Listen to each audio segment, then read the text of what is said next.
En général, lorsque je rencontre le militant, il a déjà été en contact avec l'autonome, bien sûr, pour exposer le problème qu'il rencontre.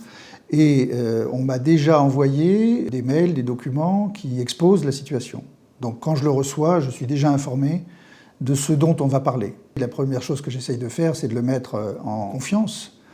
parce que souvent ils sont extrêmement stressés par la situation, ils sont angoissés par ce qui leur arrive. Généralement, quand je reçois un adhérent, c'est parce qu'il va y avoir probablement des suites, sinon je règle parfois les dossiers par mail simplement, ou par échange téléphonique avec l'autonome, et je donne des conseils qui peuvent être écrits. Beaucoup d'adhérents saisissent l'autonome pour des situations qui ne présentent pas de solution juridique possible. Quand on examine le dossier, on s'aperçoit qu'en réalité, il n'y a pas matière à déposer une plainte, à poursuivre la personne, parce qu'il n'y a pas d'infraction pénale, tout simplement, ou parce que même si on peut imaginer qu'il y a une infraction pénale, celle-ci n'est pas suffisamment grave pour qu'on puisse penser que le procureur va y donner suite. Et ça, c'est quand même important. Notre rôle à nous, c'est de filtrer pour éviter de déposer des plaintes qui sont vouées à l'échec avec un classement sans suite, ce que les adhérents vivent assez mal, généralement parce qu'ils ont le sentiment qu'ils sont victimes d'une injustice, d'une agression intolérable, et que si on ne les suit pas,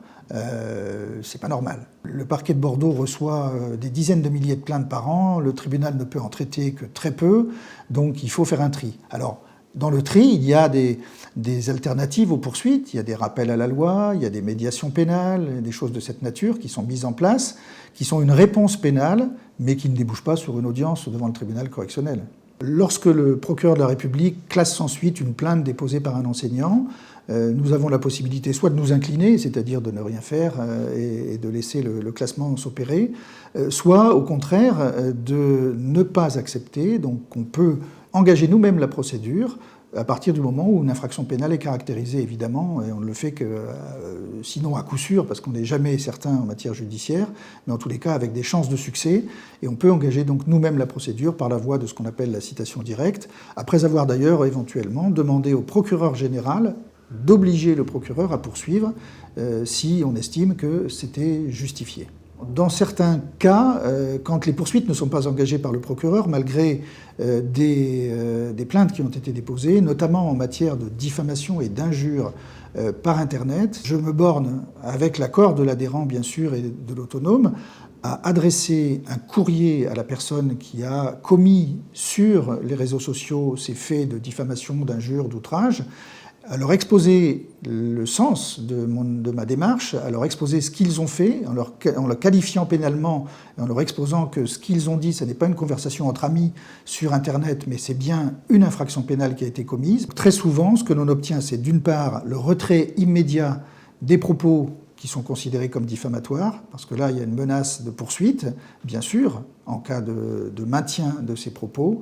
Et en deuxième lieu, on demande aux personnes une lettre d'excuse qu'on obtient assez généralement. En tant qu'avocat conseil de l'autonome de la Gironde, je travaille beaucoup sur la formation. Nous avons beaucoup d'interventions tous les ans, notamment soit auprès